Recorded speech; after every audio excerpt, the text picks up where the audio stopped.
HOA Karens spray painted my dad's boat, got sued and paid $140,000.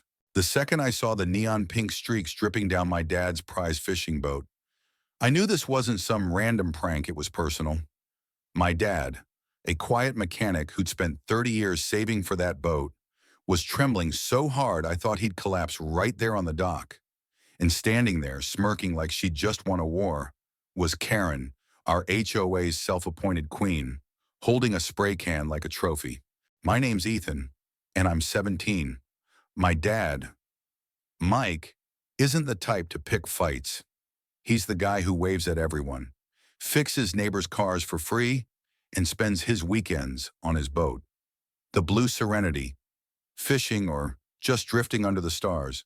That boat was his escape from a life of grease-stained overalls and long hours. We live in a small coastal town where the marina is the heart of the community, and our neighborhood's HOA, led by Karen Whitaker, had been a thorn in everyone's side since she moved in 2 years ago. Karen was the kind of person who'd measure your grass with a ruler and leave passive-aggressive notes about community standards. But this was a new low.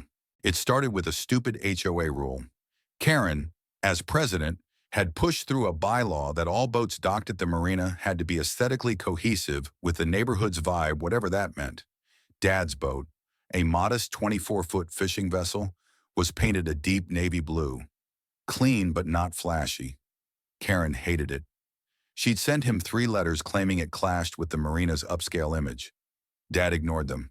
He'd bought his dock slip years before the HOA even existed, and he wasn't about to repaint his boat because Karen had a vendetta against anything that didn't scream wealth.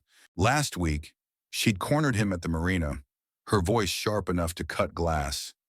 "Mike, your boat's an eyesore. Repaint it, or the HOA will fine you $500 a week." Dad just laughed, a rare spark of defiance in his tired eyes. "Karen, you don't own the water. Leave me alone. I was there, unloading fishing gear, and saw her face twist like she'd swallowed a lemon." She stormed off, muttering about consequences. We thought she'd just send another letter. We were wrong. That Saturday morning, I woke up to Dad's voice, hoarse and shaking, on the phone with the harbor master. "What do you mean, vandalized?" I bolted out of bed and followed him to the marina. When we got there, the Blue Serenity looked like a nightmare. Neon pink, green, and yellow spray paint covered every inch, jagged streaks across the hull. Crude words scrawled over the cabin windows. The deck was littered with empty paint cans, and the smell of aerosol stung my nose. Dad just stood there, his hands clenched, staring at his ruined dream. I felt my stomach churn, not just from the sight, but from the betrayal. This wasn't some kid with a grudge. This was deliberate. Then we saw her. Karen, in her pristine white sundress, was standing a few docks down, watching us with a smug grin. She didn't even try to hide it. When Dad marched over, I followed, my heart pounding. "Did you do this?" he demanded, his voice low but shaking with rage. Karen tilted her head, feigning innocence. "Mike, I have no idea what you're talking about. Maybe you shouldn't have ignored the HOA's rules." Her tone was so condescending, it made my skin crawl. I wanted to scream, but Dad just stared at her, his jaw tight, before turning back to the boat. "Call the police," he told me quietly.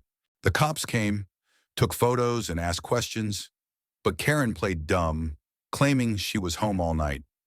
The harbor master, a gruff guy named Tom who'd known Dad for years, pulled us aside.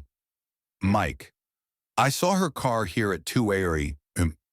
Can't prove she did it, but I know she's got it out for you." That's when I noticed something, a faint smudge of pink paint on Karen's wrist, barely visible under her bracelet. I pointed out to the officer, who noted it but said it wasn't enough for an arrest. Karen's smirk widened as she walked away, and I felt a fire in my chest. She thought she'd won. Over the next few days, the marina buzzed with gossip.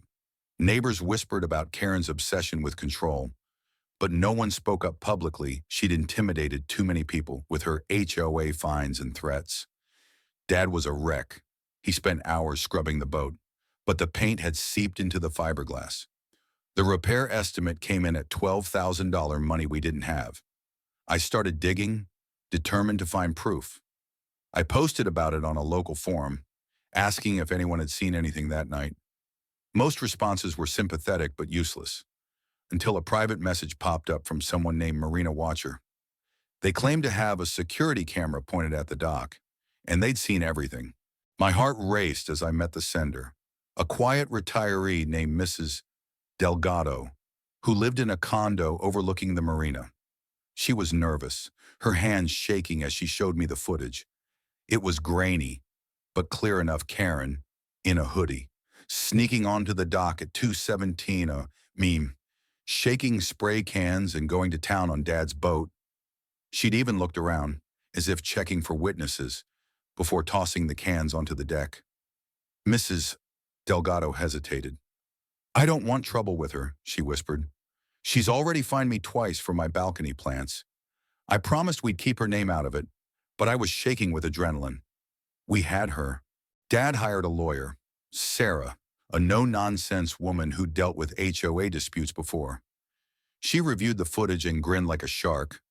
"This isn't just vandalism," she said.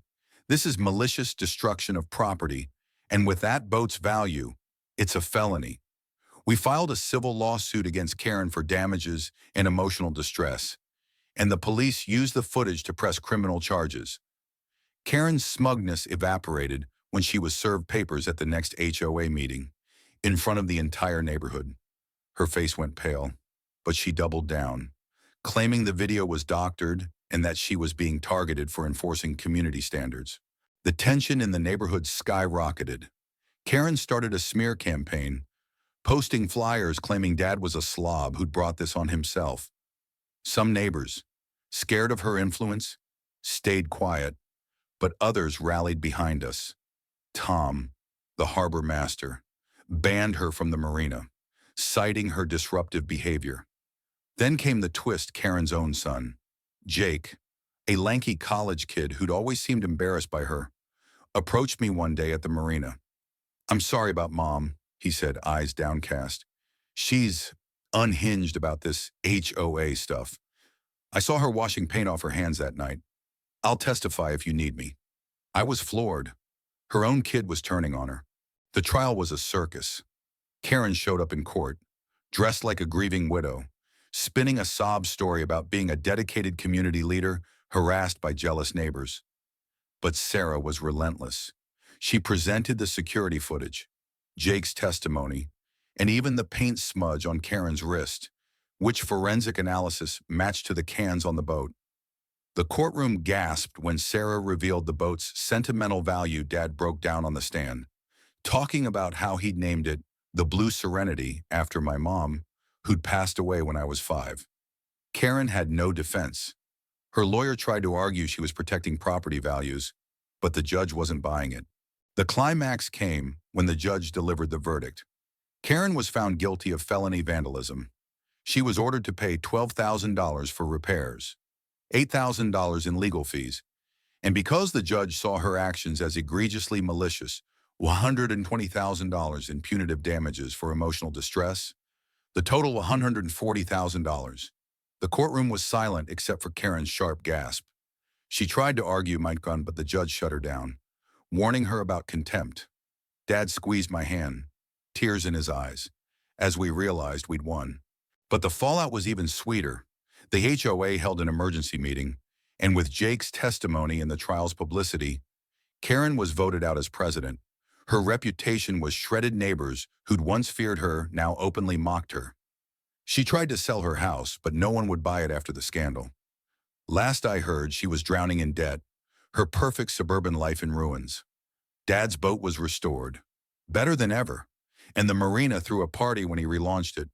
Mrs. Delgado even showed up, beaming, no longer afraid of Karen's wrath. Looking back, I'm still angry at the damage Karen caused, not just to the boat, but to Dad's spirit. But I'm proud we fought back. Justice doesn't always feel this good, but when it does, it's like a wave washing away the grime. What do you think? Was the punishment too harsh, Or did Karen get exactly what she deserved? Share your thoughts below.